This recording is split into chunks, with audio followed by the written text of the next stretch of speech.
Hi everyone, Christina here. Welcome to another card video at my YouTube channel and blog.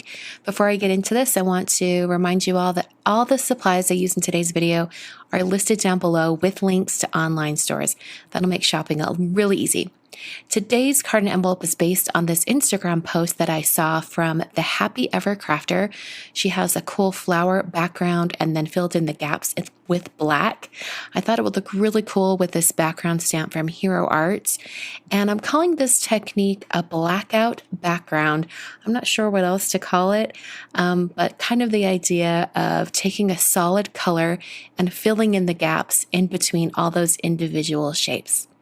So I'm going to be using this background stamp from Hero Arts, like I mentioned. This is one of their really awesome cling background stamps. This is called the Mail Jumble Cling Background. I'm also going to be using the Smile Stamp and Cut set, and I'll be using that on the card for the greeting. I'm going to start with the card. You can see it right here. I'm going to do the background and then stamp those sentiments right over the top. Starting out with some Nina Environmental Desert Storm cardstock. This is cut to 5.5 by 4.25, and I'm going to be stamping the background in Simon Says Stamp Intense Black ink. I chose this ink in particular because I'm going to be using a Copic marker to color around the outside of these envelope images, and I don't want the black ink to smear or smudge. This Intense Black ink from Simon Says Stamp is a Copic friendly ink, so it's going to work great.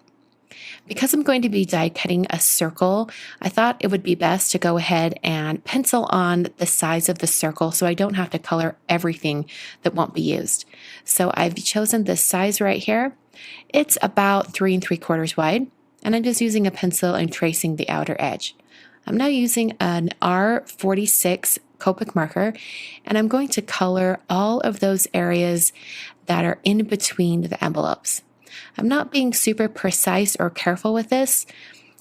The style of this background stamp with kind of the sketchy envelopes really lets the end user, or in my case myself, it really lets you do a little bit more of a sketchy feel. So it doesn't necessarily need to be nice and crisp and clean. So if you end up using this background in this way, you can be a little bit messy with it. You don't have to be too precious with all of those lines. You can just color to your heart's content, and it's going to look really great.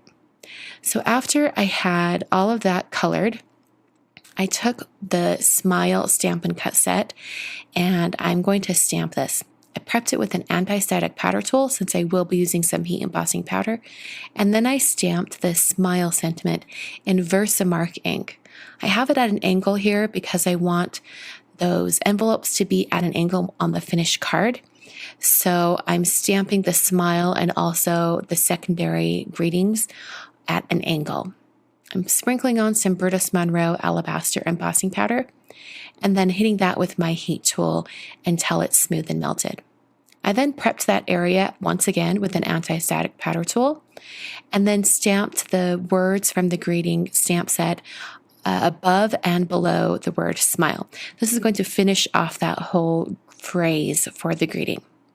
Sprinkled on some more of that embossing powder and tapped off the excess, and then heat set that with my heat tool.